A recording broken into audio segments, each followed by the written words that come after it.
10 o'clock. So this is the first meeting of the 2025 Compensation Council. We'll begin with introductions of members and staff. I'll start. I'm David Asp. I'm the convener for today, and I'm an attorney in private practice at a firm Lockridge Grindle Mountain. I mostly do healthcare litigation there, but I also try to get involved in public service where I can, and this has been a way I've done that since 2017. I think the first year I served on this council, I was appointed by the Chief Justice and have been every 2 years since then, so 2017 to now. Had the privilege to serve here and enjoyed working with many of you before, and look forward to doing it again. So why don't we go around this way, start with the council members, and if you could just give a little background and say who appointed you. And I'm Jim Robbins. I was appointed by the Chief Justice. I served on the Compensation Council in 2017 and 2019. So I did not serve in 21.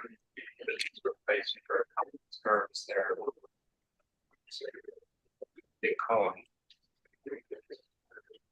Also became somewhat involved in an ad hoc group of 9 former members. I'm the only one from that group to represent their findings from 25, so 324. See the materials. I think the one pager is the easiest and once over. I had been lobbying and retired. I basically retired. Wouldn't be still a lobbyist. Working with local governments. I had been on the Senate staff in the late 1990s, or mid 1990s, the early 2000s. So I'm pretty familiar with the process. I'm Amanda Foley-Mill. I am a practicing attorney. I'm a shareholder at Frederickson and Byron. Where my practice is complex civil litigation, white collar and regulatory defense. This is my first time on the council, so I was here to learn from those of you with much more experience than me. And I was appointed by Senate Majority Leader. Good morning. My name is Devin Driscoll. I'm an attorney in private practice, also at Frederickson and Byron. My practice, I'm also a litigator. My practice is eminent domain, environmental, and business litigation. And this is my second time on the council. Served in 2023 as well, and both times have been appointed by the Chief Justice. A lot of lawyers in here so far. I am not JAG. I'm Charlie Anderson. I was appointed by the Chief Justice. A little bit of background. I had a parallel career between law enforcement and military. Spent some time as an enlisted military police officer. Was hired as a police officer in St. Paul back in the mid 2000s. Just retired as a commander for a St. Paul Police Department and now work full time as the Policy and Plans Branch Chief for Mission Command for the Minnesota National Guard. I am a commissioned military intelligence officer, have been since 2015 with combat tours, Iraq, Afghanistan, also present for the evacuation from Kabul. I am currently in my second 4-year term as a nonpartisan elected council member for the city of Marine on St. Well, that's hard to follow. I'm Kelly Commerce, and my past experience with government, I served in, I was Eric Paulson's district director for many years. And prior to that, I worked for the Senate caucus as a researcher. And I was appointed by the Senate Minority Leader. Ben Gerber. I am currently president CEO of Emirates. We're an energy tracking system nonprofit technology provider. I actually started my career at Frederickson and Byron as a lawyer. I am a lawyer, sorry, another one. I was appointed by the governor, surprisingly, because I am a Republican. I worked for the Minnesota Chamber of Commerce as a lobbyist for a while, doing labor and energy policy. At Boston. I am retired from the military, retired out of the Air Force Air Guard after 38 years. Certified to attorney to Saudi Arabia for the last one, the United Arab Emirates. I have been mayor of our community in Bern for 14 years and a council member 8 years before that. and 4 children, which I've all served in the Air National Guard, some of the Minnesota Air Guard, to South Dakota Air Guard. And I have public servant, so but you know, that's one of the. Good morning, I am Nancy Conley, and I work at the House of Representatives for my career in a number of different. So really appreciate the good work that people who work there do, and am really excited to be part of it. Did I say I was retired? Yeah, okay. And I was appointed by Speaker Melissa. Hi, this is Carmen. I worked at the House and at the Senate for a long time, and I spent 20 years as director of House Research, nonpartisan bill drafting and legal analysis. The House of Representatives, I was appointed by Melissa. Hi, I'm Amber Dakby. I am not a lawyer. And I also don't work at Frederickson Byron, although my wife does. So there's that. I'm the CEO of a company called Solar Informatics. We're a software company focused on solar energy, renewable energy, really. I am not involved in public service outside of, I served on this council last time. I was appointed by the governor. But I do have a keen interest in policy, and I am involved in community work and outreach extensively. I'm Tim Stout. I'm the Chief of Staff for the Hennepin County Sheriff. I'm a civilian in that role. And first time on the council, and I was appointed by Speaker DeMuth. Gloria Myrie, I am an attorney, but I'm not actively practicing presently. I am the Director of Alumni Engagement and Student Life at the University of St. Thomas School of Law. I have not served on this council, but I have served on the Legislative Compensation Council. So understand how the process works and was likely appointed by Speaker DeMuth. Thank you. What we do? Janice, please. Late arrival, sorry. My name is Janice Rand, I'm the District Finance.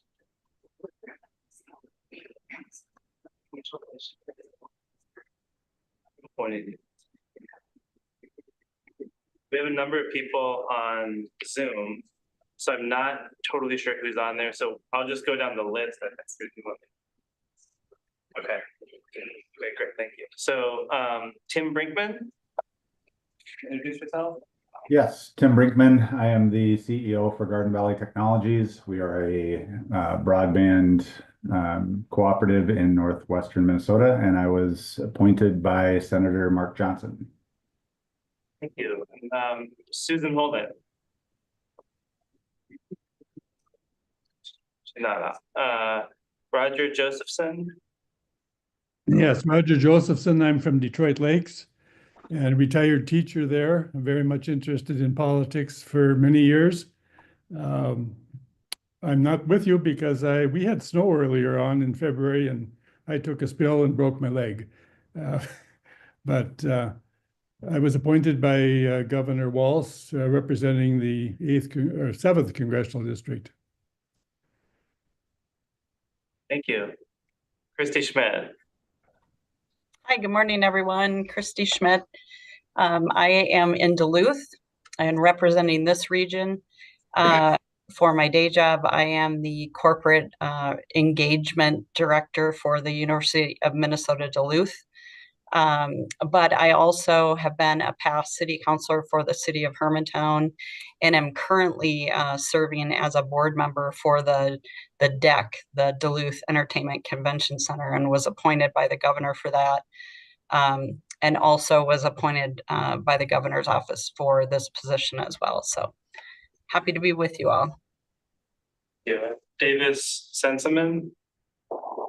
Hi, I'm Davis Sensman. This is my first time serving on the committee. I'm a small business attorney at my own firm in Minneapolis, and I was appointed by Senator Erin Murphy. And then Nick Morgan, I think, is online as well. Yes. Hi, everyone. Nick Morgan. I am also another attorney. I currently work at Hush Blackwell. This is my second time on the committee and excited to getting to work with all of you. Yeah. And then if I'm correct, we have three who are not here. Okay, so Tom Boyd, Gary Morgendale, and Amanda Matchett are not with us. As well as Susan Bolton. And if they join, we'll have them introduce themselves. So let's go and introduce the staff members who are here. Start. Sure. Good morning, everyone. I'm Michelle Urick. I'm the director of the Legislative Coordinating Commission, and we're providing nonpartisan administrative support to the council. I'm Sally Olson. I'm commission administrator with the LCC, and Michelle said, I'm helping provide support to the council. And I'm Nick Nigro. I'm a research analyst here at the LCC, and so I'll help with research.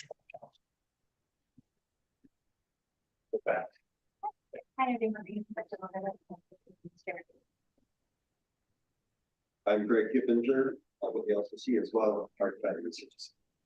I'm Andrew Torres, a research analyst at the LCC. Marco Wolf, I'd say LCC, I'll be And I'm Dory Leland. I'm the director for employee classification and compensation. So I set compensation for everybody in the executive branch except for the community you guys are talking about. So I provide background and context. I'm serving today by the Thank you. Yes, but Stephanie James. Stephanie James. Hi, everyone. I'm Stephanie James, one of the counsel in the Office of Senate Counsel Research and Fiscal Analysis, nonpartisan counsel who assists the Senate and also supports the LCC as needed. Thank you. And Nancy, would you like to introduce yourself? Morning, everyone. Nancy Haas. I'm a member of the public, but I'm a lawyer lobbyist, not at Frederickson Environ at Full House. And I represent the Minnesota District Judges Association. So I'm here to watch and listen and hopefully at some point coordinate the presentation. Thank you. Is there anyone who didn't introduce themselves who we should? I don't think so. Oh, good. Okay, great. And let's go to the next item, adopting the agenda. Is there a motion to approve the agenda? Okay, who want to use over there? Robbins. I'll second. Okay, thank you. And all in favor, say aye. Aye. Carries. The next order is to elect the chair and vice chair. So we'll begin by taking nominations for chair. Any nominations? We nominate Pat McCormick. Any other nominations?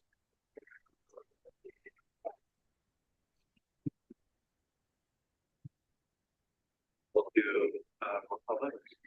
Wait, do I have to ask again? Any other nominations? Okay. We have to roll call, right? Charles Anderson, Aye. David Ask, Aye. Patrick Bastian, Aye. Janice Brand, Tim Brinkman, Aye.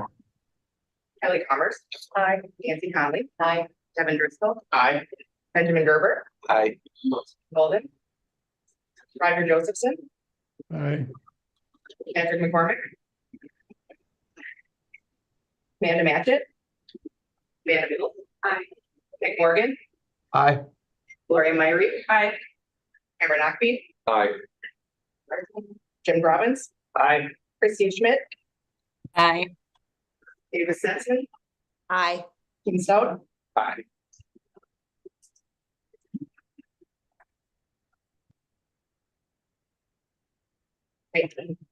zero. Congratulations, Mr. Chair. Would you like to take over now, or should we complete? Thank you, I appreciate it. So we'll transfer over for the next meeting then. The next is the elect the vice chair. Is there a nomination for vice chair? I'll nominate David Ask. Okay, thanks. Any other nominations?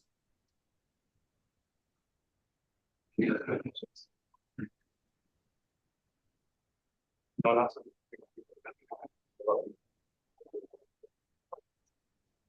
Charles Anderson, Aye.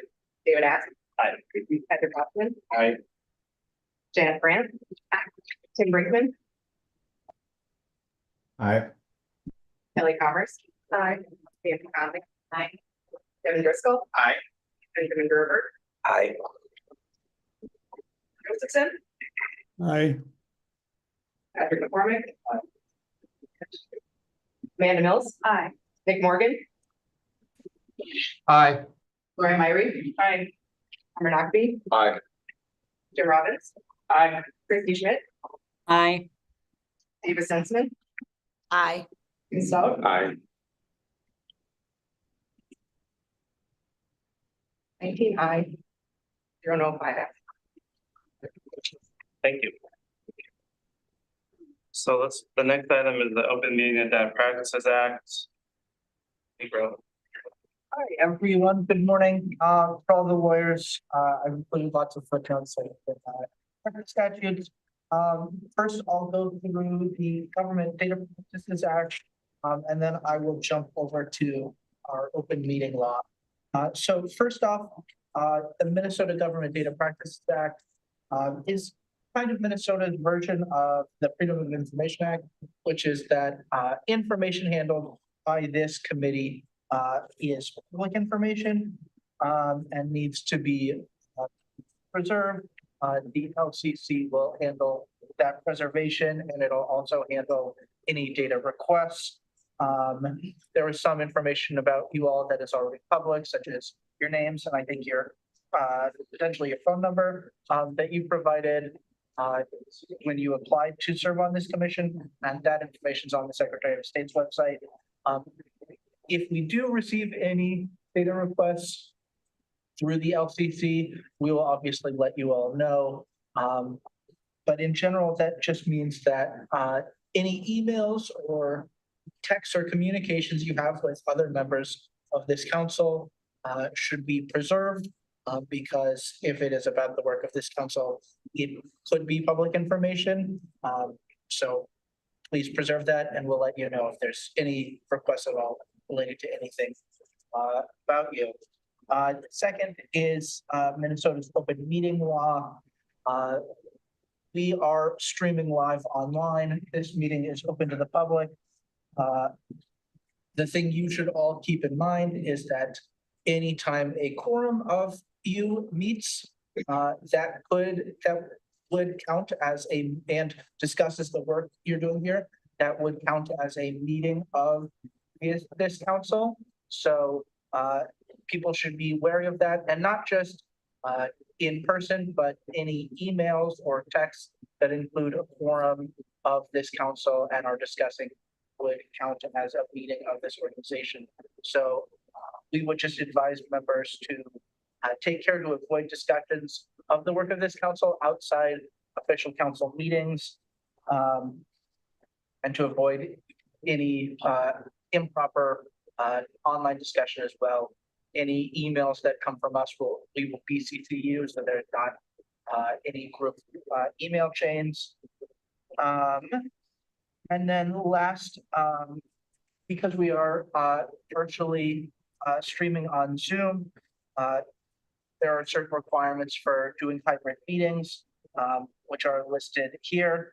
And the one that you will all have now seen is that all votes have to be conducted by roll call.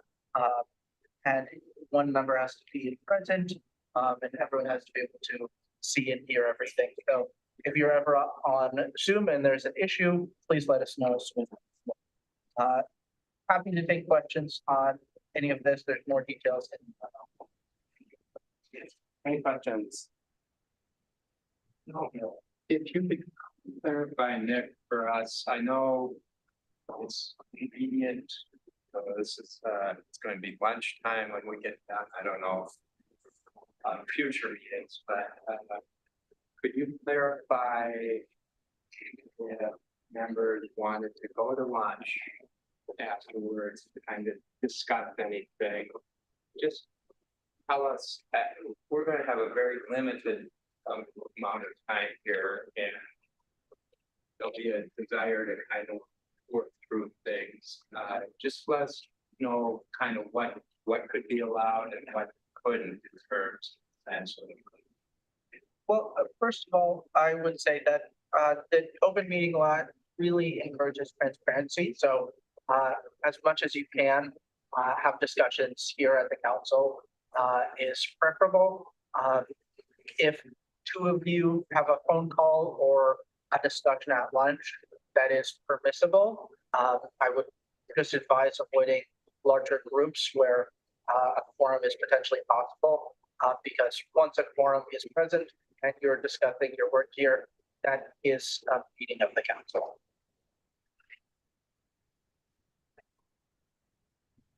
Other questions? That would be 13 people. Correct. Other questions?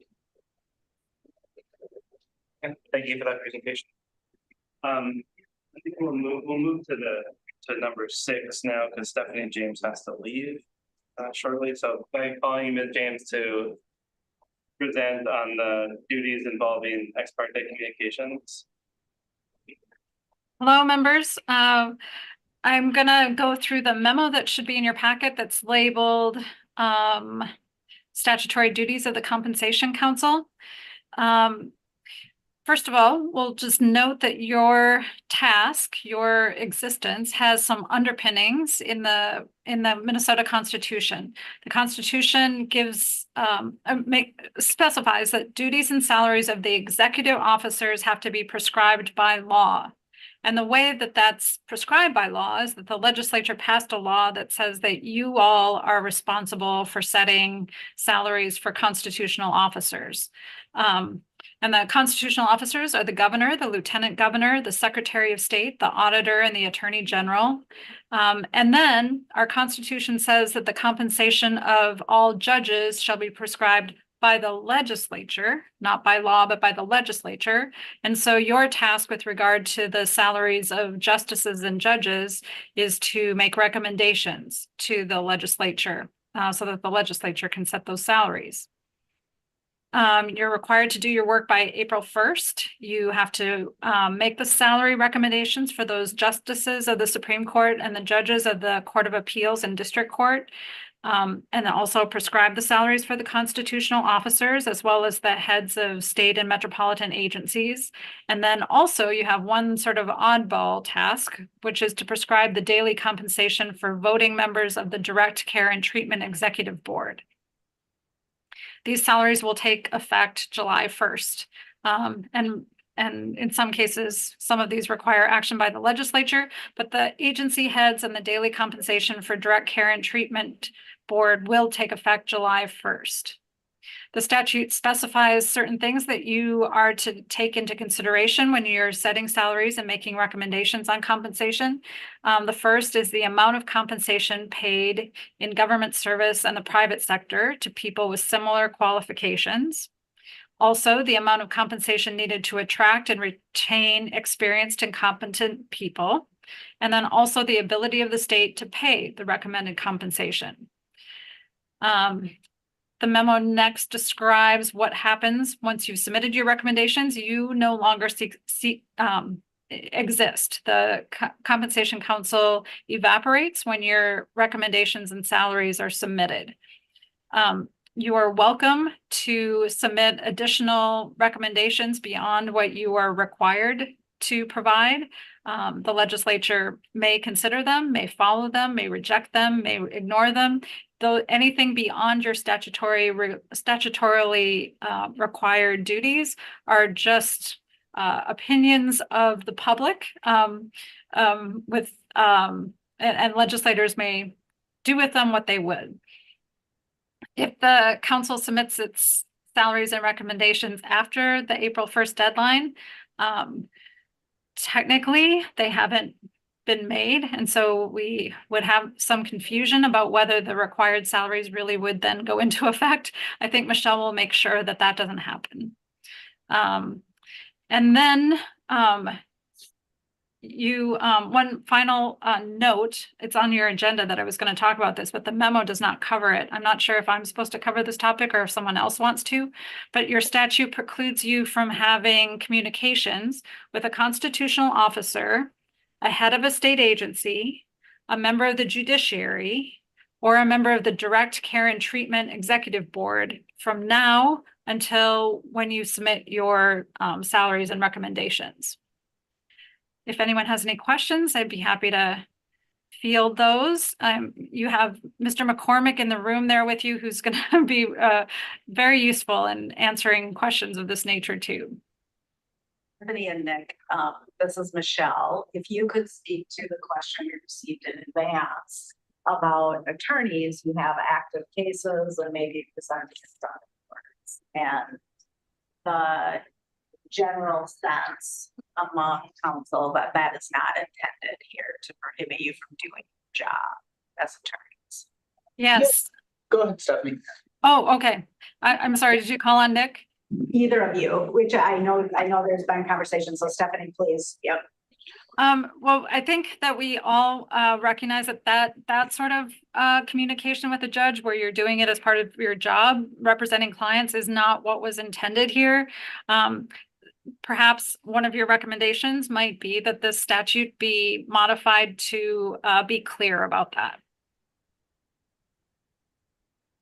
Okay, are there any questions on that point? Other questions? Yes, Ms. James, I just was, there was some uncertainty, I guess, or lack of definition when you were addressing which recommendations would take effect without further legislative action. And my understanding is all but the judicial related salaries. So I just think for the sake of membership, you might want to expound on that. Thank you. Yes, that's exactly right. The agency head salaries and the executive officer salaries will be set by you, and no further action is required by the legislature, except that we have to appropriate money. If we don't appropriate any money, there's no money to pay salaries. But it's the judicial salaries where you're just going to make a recommendation, and then further action by the legislature will be required. Other questions for Ms. James? Okay, thank you for that presentation. We'll go back to number 5, considering proposed policies. Thank you, members. In your packet, there are 2 policies that the council is asked to adopt, and they are related to data practices. So one of the policies is labeled data practices policy for the public. And so what this policy does is, this is the model policy that's developed by the Department of Administration and their data practices office, that outlines for members of the public what data is public information, and what would be the process by which a member of the public would request that information. It also identifies on page 4 any individual who serves as the responsible authority on behalf of the council. And in the past, I, as the director of the Legislative Coordinating Commission and as nonpartisan staff, have served in that role. Will have, if adopted by the council today, we will have the chair assign the policy, and then it will be made available at the Department of Administration. The second policy is one related to you as individuals, related to the data that we have on you. So for public data on the council as a whole, Nick's kind of talked about different things that will be generated, all of the materials in your packets that we make available on the website, but also there might be emails that are sent out from the LCC to you as members, things of that nature. That's data that someone could request. There's information on you as an individual that the LCC might have. And it's in particular information related to, if you apply on the Secretary of State's website, that's public information, anything that you provided as part of that process. If you are receiving reimbursement for expenses or claiming per diem, we will likely have to collect additional information for you for our accounting system.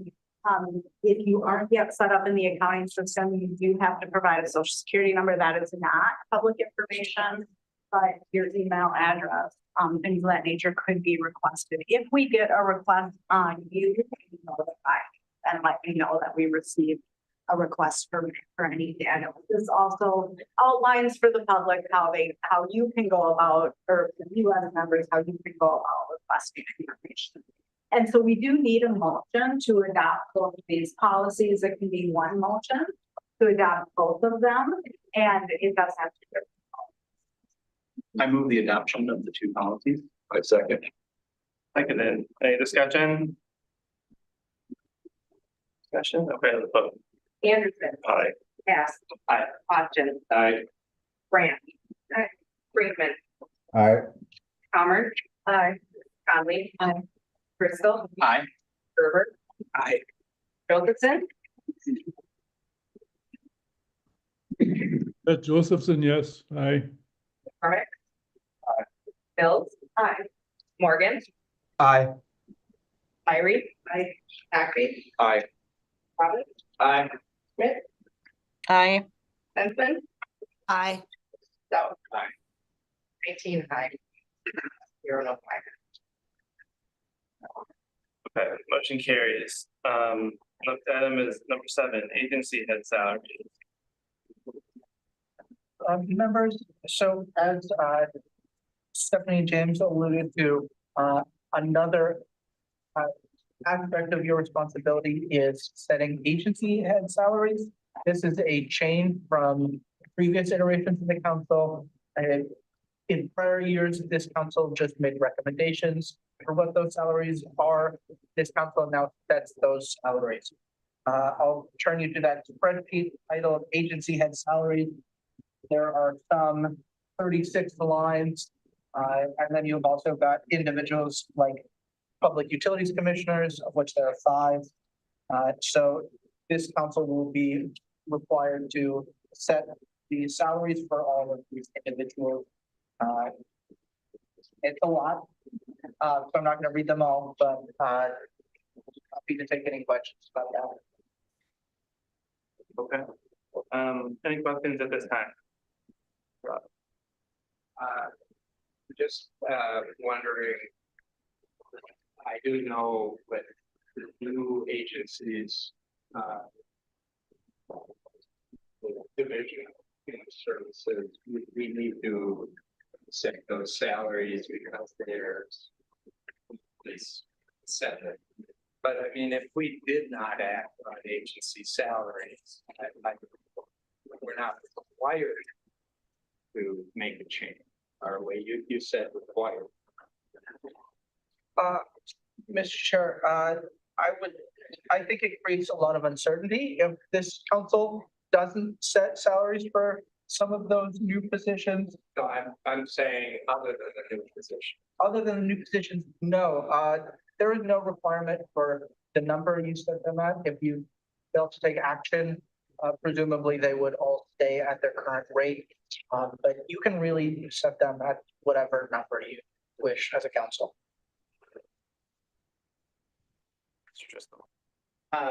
In looking at the agency head spreadsheets, I see below the direct care and treatment executive board, there's another whole other agency heads, and then some items listed below that. Those are not folks that we're setting salaries for. Is that correct? We don't set the salary for the University of Minnesota.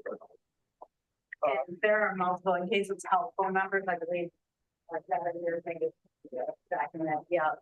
It's titled Agency Head Salaries, LCT, the Committee on Employment Relations, 3/5/2025. This is intended to be informational for the. Yes. If you turn, and you've got another spreadsheet titled Agency Head Salaries by Salary. That is one that I have sorted all of the agency heads, and just those listed on this sheet are the ones here. Thank you. Other questions or discussion? I think I missed that. Can you say, can you answer that question again as far as the other agency heads that are listed? I'm assuming then that we are not responsible for setting those salaries for other agency heads listed, just the ones, the 1 through 36. Correct. Those are just provided informational. Okay, thank you.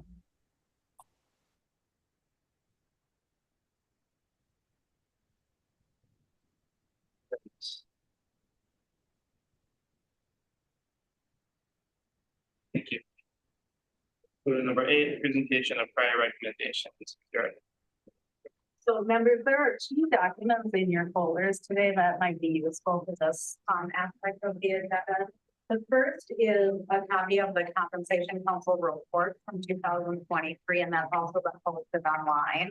The last page of the report, page 16, shows the recommendations that council, at that time, the council's authority was to make recommendations, not to determine the salary. The recommendations then from the council related to the constitutional officers was adopted by the legislature. So those changes were adopted. The council did not make recommendations with respect to agency heads. But however, if you look at the document that's titled Compensation Council Disposition of 2023 Recommendations, that shows that the legislature, the far right hand column there shows you what the current salaries are. So for the governor, the lieutenant governor, the attorney general, state auditor, and secretary of state, those were the recommendations that were made by the council, and those were adopted by the legislature at that time.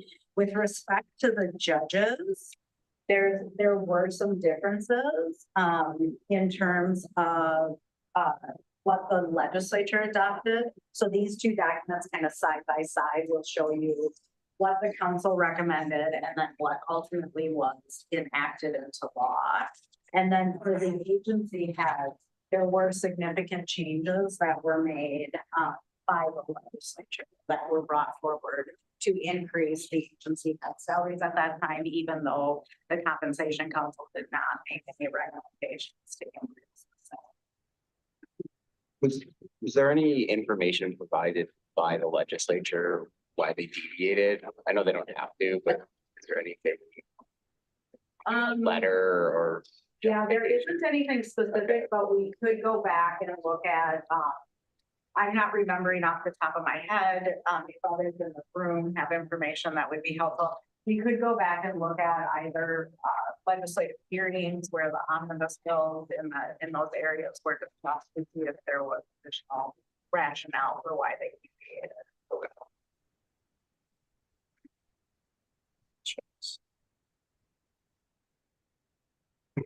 Any other questions or discussion on this item? Go to number 9, compensation data.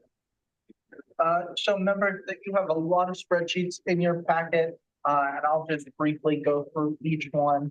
You can look through them more on your own time. So first was that agency head salaries, LCC Committee on Employee Relations.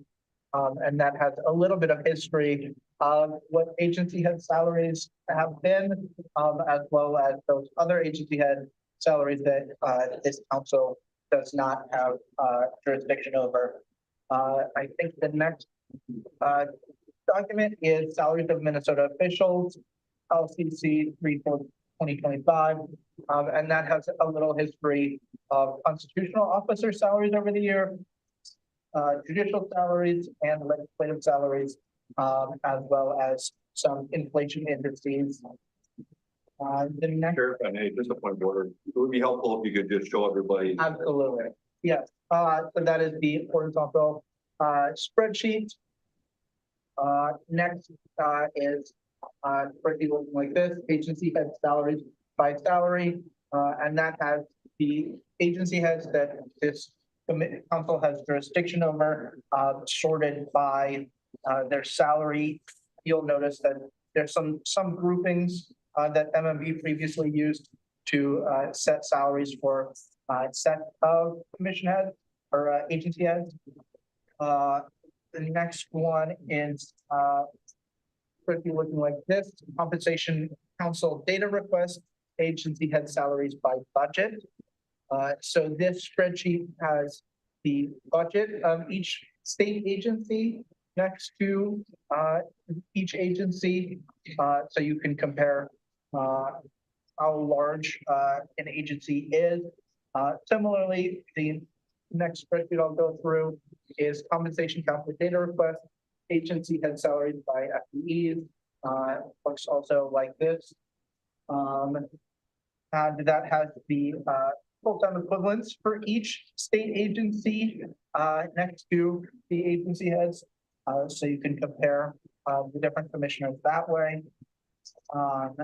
The third looks like this. It is salary comparisons. Compensation Council 1/5/2025. And that has some percent changes over the years of different agency or individuals. And then how constitutional officers have changed, or how constitutional officers compare between different states. And then how judicial salaries compare between our neighboring states. I'll next take you to a spreadsheet looking like this. Compensation Council, local government employee annual salaries. This sheet, we have compiled what we think are somewhat equivalent positions on county or city level for different commission heads. For example, the Minnesota Department of Transportation Commissioner, we compared to county engineers. Department of Corrections Commissioner, we compared to County Corrections Director, and so on. But that exists for 9 different agency heads. And second to last is the only colorful one, and that is a survey of judicial salaries. This is from a national organization, the National Center for State Courts. And that compares judicial salary in Minnesota with judicial salaries in other states. And lastly, salary comparisons, judicial salaries look like this. And that compared judicial salaries in Minnesota to that of county attorneys, assistant county attorneys across a subset of both metro and greater Minnesota counties, the Minnesota Board of Public Defense, and then using material from the Minnesota or using the data we've collected compares lawyer salary in the private sector and different percentiles. That is a ton of data. I don't expect you all to read it immediately. Happy to answer any questions now or by email in the weeks ahead. I have a question on the, sorry, to go. Yeah. This is really great information. One question I have is this is just cash compensation, not anything else. Is that correct? Correct. This doesn't cover any fringe benefits, health insurance, things like that. Nor does this council ultimately have purview over those issues. But so I agree, but it would be nice to know. I feel in the private sector, that's common to look at all of that as a separate byline, just so you know. Because what I don't know is some of the comparisons that include that. That's absolutely data I can collect. Yeah. Sorry to give you more work, but I think it would be helpful to know. Other questions? Thank you for the materials, and I'm very appreciative. And I do see that for the most part you have the source of the data. Some of these materials, it's not clear who put the information together, and I'm hoping that over the future that the sort of the ultimate gatherer of material could be listed. And the reason I'm asking for that is obviously some of this is a bit arbitrary in terms of who was being compared. And so if we have questions, we kind of like to be able, if you're the one who ultimately put it together, we would want to contact you about, hey, why didn't you include, or we're confused. I mean, at least one of these is somewhat confusing, so that it would be good just to not have to go through a million different folks. I know I made one request to Elizabeth Lincoln legislative reference library. I think one of these might have been also her work, but I don't know. Thank you. Mr. Chair, members, if I could just say, if you have any questions about data or any requests for additional data, Nick is your point of contact with the legislative communication. You can work with either the zone management and budget, if it involves state agencies, or also the library or anyone else who may have additional information that would be to the council. But yeah, Just out of respect for seeing how things have happened over the years, your staff has put under tremendous pressure. And part of it is if we can, I'm not trying to bypass you, Nick, but if something came from this library, it makes sense to just not.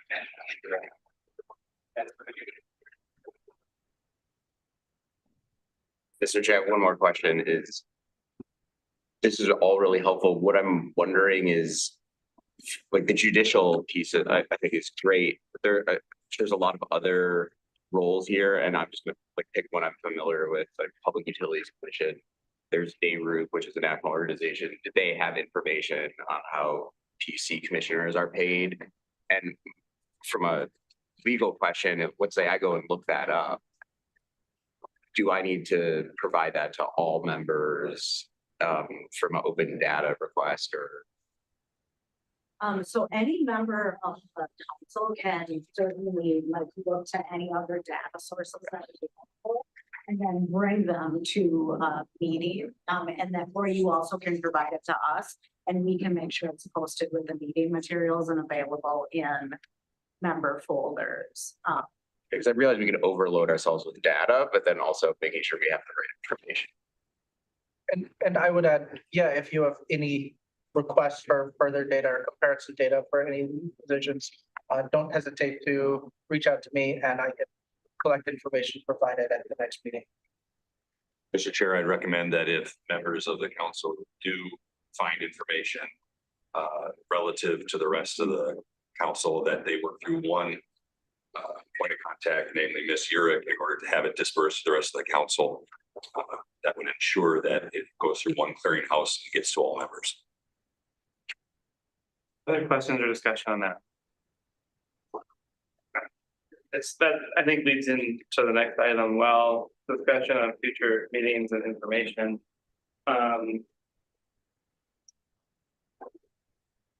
One of the things that we've talked about is what additional data we might want to see or need. We also, the council hears people who come talk about what the process has been, and then maybe gives context around the data, which is some of the questions that we're hearing now. So, do you want to talk about what additional meetings? Yeah, so obviously the council has a very limited amount of time and a lot to accomplish. We have like high demand for meeting rooms in the Capitol complex right now because it's the middle of the legislative session. And so there's a couple different ways that the council could approach its work. It could schedule additional meetings. Fridays seem like, based on the polling that Sally did too, like maybe the most likely to be able to achieve quorum. And so we could schedule meetings on Fridays. Sometimes the council has met for longer durations than the 2 hours because of the amount of items that they want to discuss. One proposal from staff would be a longer meeting next Friday where different MMB comes and talks to you about the agency head salaries, maybe the judicial presentation that Nancy referenced. Also in the past, the council has heard not directly from the constitutional officers, but from staff in the constitutional officers about the work of their offices. If you'd like, we can certainly arrange for that to happen. And then the following Friday, a longer meeting, maybe where the council does more deliberations around what are the recommended the determinations and recommendations that they want to pursue. We as nonpartisan staff will draft the report for you based on your findings and your determinations. And then there could be an additional meeting to review a draft. You've suggested that we finalize the report by March 26th. March 26th. That a good final draft of the report is available at that time so that we can meet the April 1st timeline. So your suggestion is that we meet on next Friday, the 14th, the following Friday, the 21st, and then potentially again to finalize. On the 26th, where you would review a final or a draft of the report, provide comment. And then there could be a motion and directive to staff at that time to take the feedback on the draft report and allow the chair and vice chair to approve it. If you must mean the 28th, right? That would be the next. We were thinking Wednesday. We were actually thinking Wednesday, the 26th, because that would allow us to incorporate changes, the chair and vice chair time to approve it, and then there's some background that we have to review. Okay, so If push came to shove, we could meet on the 28th still. let's talk about those dates just conceptually. Does the group feel that that's enough? Enough meetings, enough time to consider and then make recommendations? Given the limited amount of time we have between now and we make our recommendations, I think that's, if we have those two additional meetings be longer meetings, I think that would be sufficient. Other comments on that? I don't know if that is enough time. It really depends on how long these meetings are. Keep in mind, when we started, Mr. Haskell, 17, 24 classifications, now there are 36 in the agency, and we have kind of a bigger mission in that we are really setting salaries for that. I have no idea who on this council has expertise in human services. I know I don't. So, I mean, yes, we could rely on what MMB tells us we ought to do. I think we have to look pretty critically here, and I would even invite senior legislator who might have a different perspective on it, simply because I don't know of the expertise on this. And there are other hot spots that I'm worried about. Cannabis management clearly is an area of concern.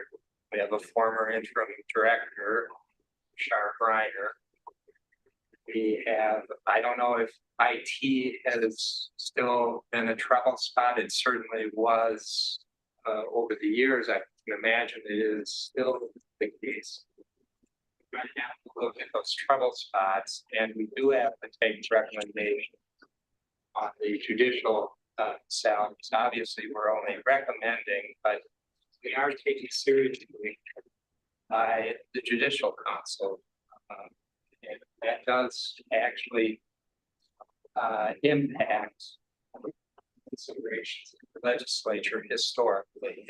They don't necessarily exactly agree, but I think we really have to look very seriously. And you know, normally we've had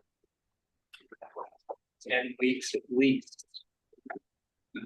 It's just going to be very difficult, and that's why I brought up the possibility that the non-hotspot areas we are very focused initially, and if we have time with some general recommendations, we don't know where inflation's going. But yeah, going back to the judicial, it's very important because those judges and justices take up most of the salary of the issue. Hopefully, Mr. Shorba will be addressing us. He's very informative, and I hope he will have time in these slots to be part of this. Thank you. Let me open up other discussion or questions. I think it's difficult for many of us who haven't been on this council before to try to give any recommendations on what the time frame looks like. So I think we would probably lean on the expertise of those that have served prior. I would encourage the chair and the vice chair to come up with at least 2 courses of action based off of any input and provide that to members so that we could hopefully come to an agreement. But it seems preliminary for any of us without experience to voice a lot of input at this point. Other discussion? Seems like a lot of work in a short time, but we have a statutory deadline. Staff and none of us can do anything about, except as part of recommendations, mention that to the legislature, but then they have the fact that they want to wrap up their session by mid-May and they need to pass this through committees and everything else. Yeah, I would agree with Mr. Anderson on that. I don't know, but it seems like a lot of work if we're going to actually put some thought into it versus just, give an inflationary increase and walk away. The comment that I wanted to make was, maybe we can have some type of either a consensus or a guidance from Mr. Chair and Vice Chair. What are some of the factors that we're taking into consideration? Is it inflation? Is it competitiveness of the individuals? What are we trying to achieve? Rather than just, as the member said, rubber stamping and inflationary. And where are those trouble spots? You mentioned cannabis, public safety, and so forth. And so a consensus or some guidance on here's the 3 or 4 things that we're going to focus on would actually help us efficiently decide some of this. Because otherwise, I agree with Mr. Anderson. There's, it's hard for us to make those recommendations without that guidance, and we don't have time to look at each individual person or spot and effectively decide what it should be. There. Thank you, Mr. Chair. I hope as part of all of this, we will be digging into the state's ability to pay for these increases or proposed increases, especially given the recent forecast. So hopefully as part of the presentations that are coming, that fiscal data will be part of it. Good, thank you. So that's a useful point, I think, for some of these. If there's things that you want to hear from that come to mind, that would be a useful one, and we can maybe mark that down, talking about how this works with the budget. Let me go. Oh yeah, question. Chair, that's a good point, the ability to pay, but also are we compensating accordingly for our population, our neighboring states and nationwide, as we're 23rd or 28th, and what are we competitively paying our kids? So we just the state just hired a district judge down in Rock County, and historically you would get 20, 25 applicants, and they had to expand it out to 6 counties in order to get a list of applicants. And we tell you the now position a huge salary. So competitors from the district judge all the way up, are we doing due justice to them? Are we reimbursing them of their services of what they do for a population of neighboring states? So one thing we could ask for is information about judicial vacancies and number of applicants. I think we've had that passed.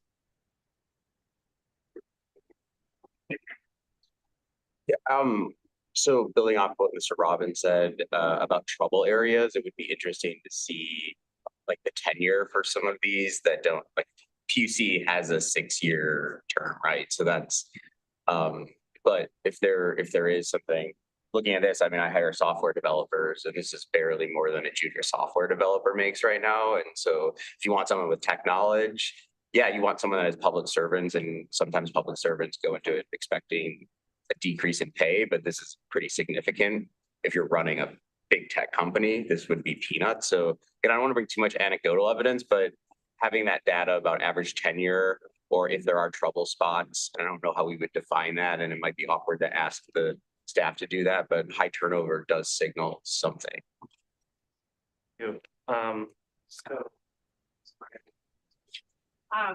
Thank you. I don't know if we're able to invite Adam Miller from the governor's office who handles the judicial recruitment and selection, but it would be helpful to know from a standpoint how the salary.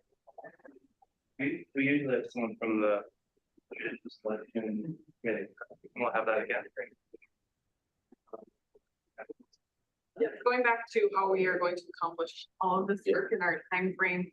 Historical question, whether the council has ever, even if it's permissible for us to split some of these up and meet in smaller groups, maybe on Wednesdays and take, you know, the legislature or the justices of Supreme Court and judiciary, and then take constitutional officers and kind of put it up that way on, you know, earlier in the week, and then we have a big group on Friday.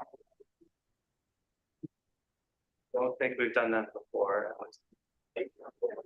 So the council, the composition of the structure also changed. So the council was a 16-person council and now is a 24-person council. And so subcommittees would be allowable. We are required to follow all of the, you know, open meeting and things of that nature also. If that could be possible. Another would be, does the full council want to participate in the presentations of information so that everybody receives that, or we record the meeting so they would be available to other members of the council who may not be part of a subcommittee to view that information. We make all the handouts and so forth available online. So there are ways that we could support that.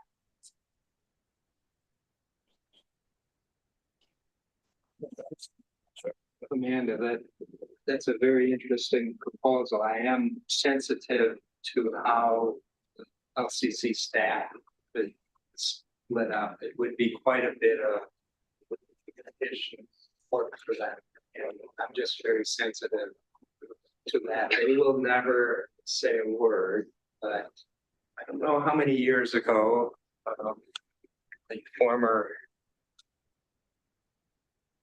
LCC director retired, is helping out again this year.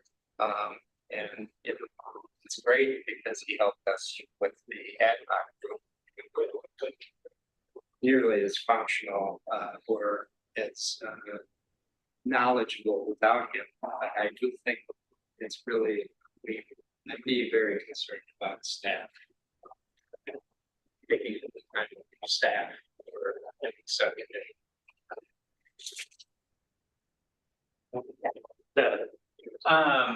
I just wanted to go back to something Mr. Hockney said about thinking about what our, you know, sort of pillars are and how we're thinking about this. I think the statute doesn't tell us, right? It just says we set I think among ourselves, we have to sort that out.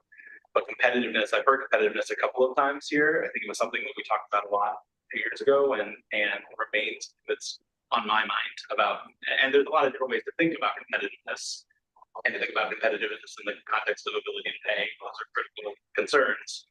But that, to me, ensuring that the state of Minnesota is able to recruit the best public servants we can, one of the ways we do that is by having public sector salary competitive salaries.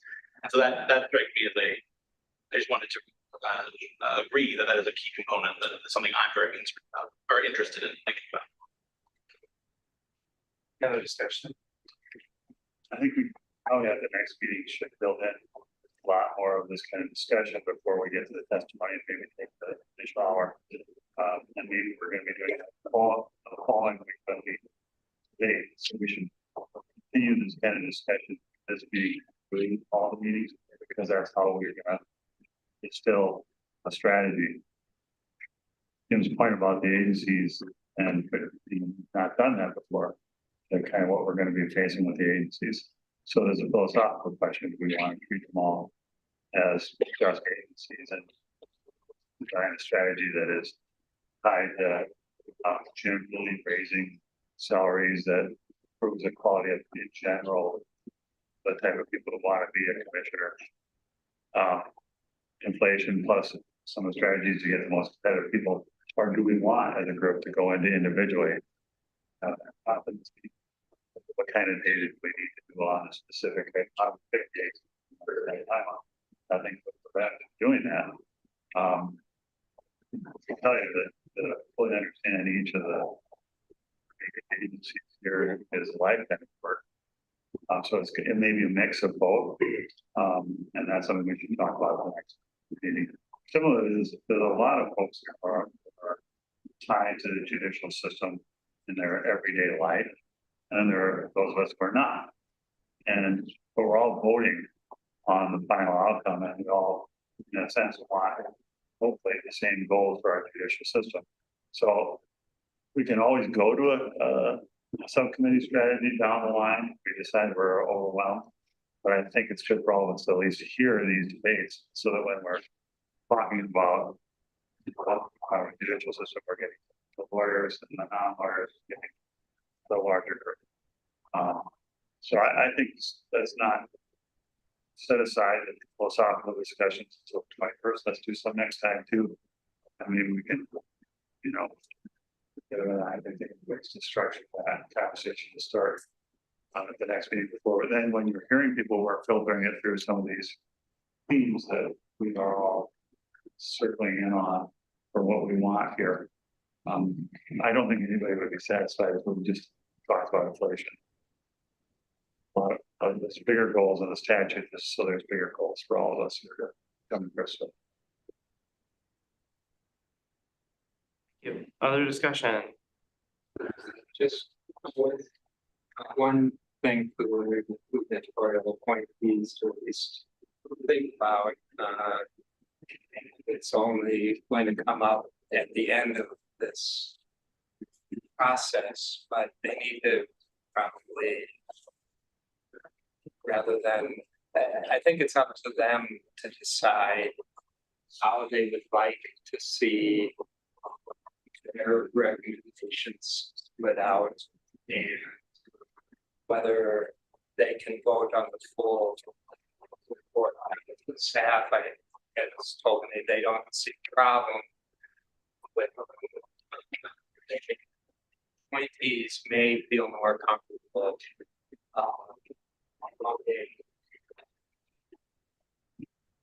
on the final report in two parts if there's a proposal for gubernatorial increase. This is all new based on the change in statute.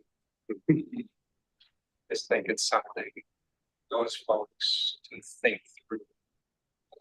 If I was a gubernatorial appointee, frankly, I would prefer the split out of voting on the rest of the report that the governor's 16 members. But I just think it's something you folks need to think about. I think that we have a smaller team. Sure, based on the questions written off that breakout of the membership is, I don't think that that's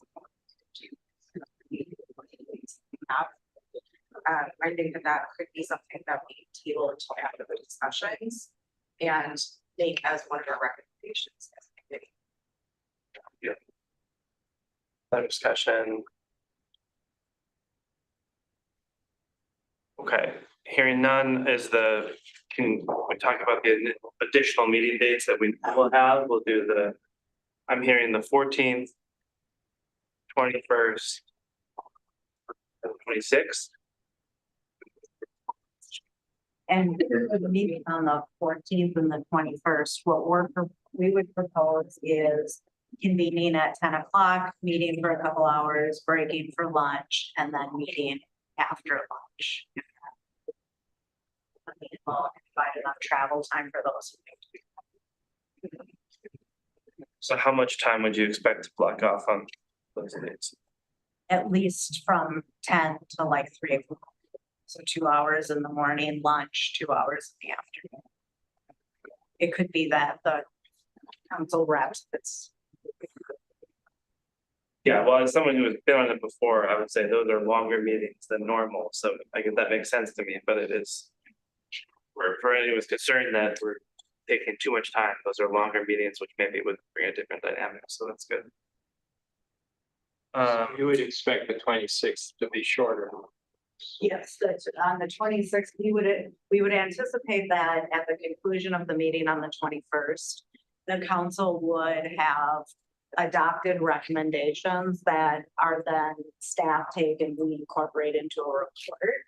And then the meeting on the 26th would be a review of that draft report, discussion of the items that are in. And any modifications that the council wants incorporated into. Just thinking, just to put this out based on what has happened historically, just in case that really doesn't work out timing wise to get enough done. It's sort of the stopgap of moving on the 26th in having come to a consensus and circulating in a way that doesn't have a open meeting violation. Because we could come to an agreement on the 26th and then approve it before, or actually the first, I believe, would be the final deadline to approve. So just put that out there as an option. Yeah, if I could just clarify, the first is when the report is due. And so we would have to have it finalized at that time, but it's very common for the groups that we work with to approve a motion that allows for the members to review another draft and provide comments to staff individually. And then for the chair and vice chair, authorizing the chair and vice chair to approve the final report for submission. So that could be something.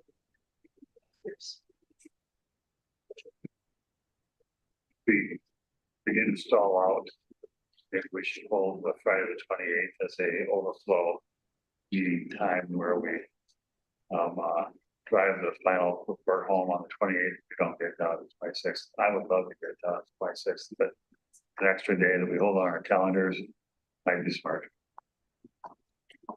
Okay. Other discussion on dates? Entirely a me problem. I have conflicts on both the 14th and 21st, so if others also did, I'd be moving it, but I'm available literally any other day in March other than the 14th. and the 21st. The morning conflict, but I can make that for you. And other, hopefully we can find a way to address that, revisit it. But, and if we need to have other meeting dates, I mean, I think, you know, you raise the possibility of subcommittees. It seems like they have dates and people maybe can make it. Other discussion. Are the meetings recorded? Okay, so like we missed part of it.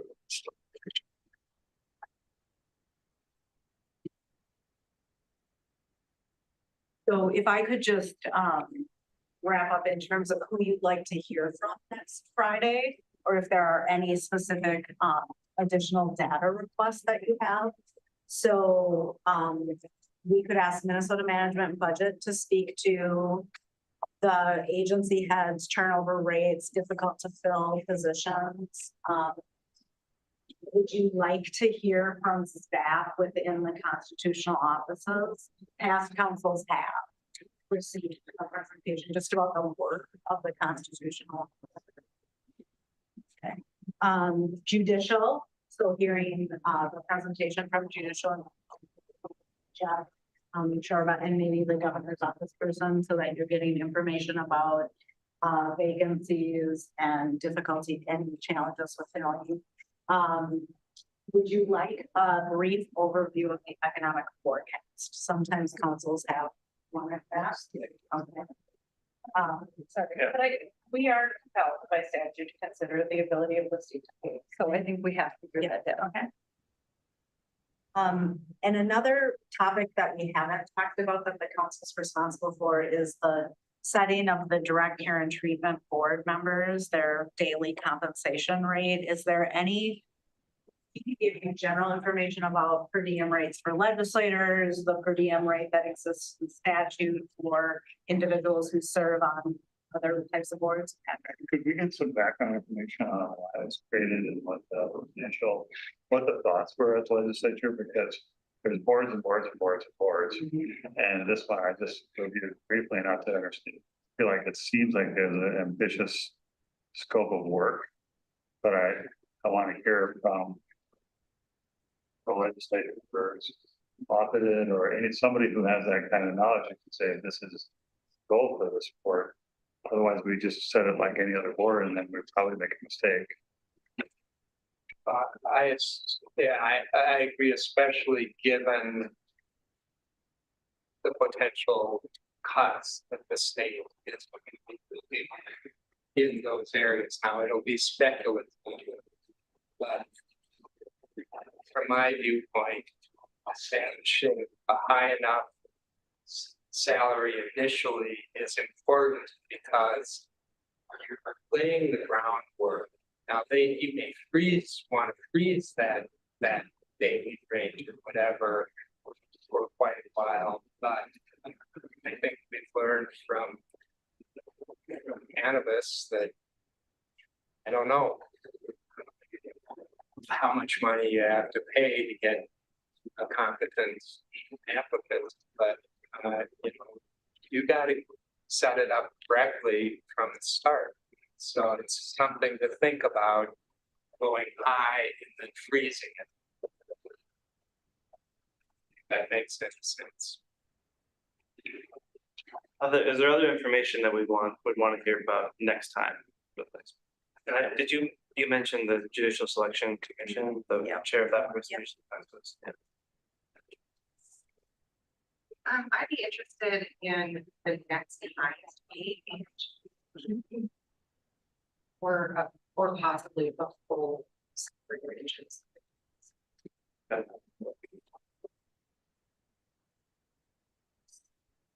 other day, state, I think we want.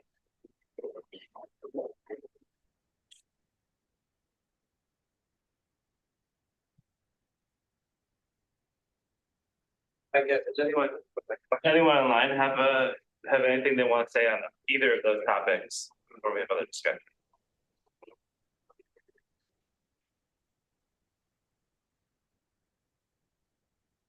I think we should be aware of legislation that would have an impact upon the statutory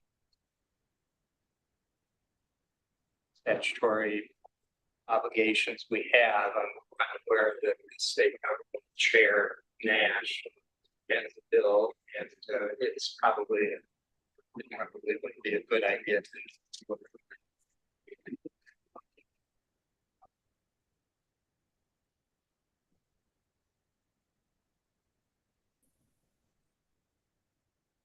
Right, but we may have ideas next time too, so. Any other business for the council discussed today before we meet next?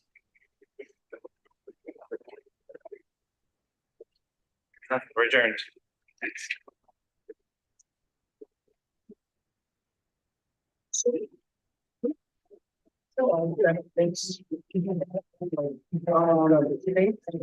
No,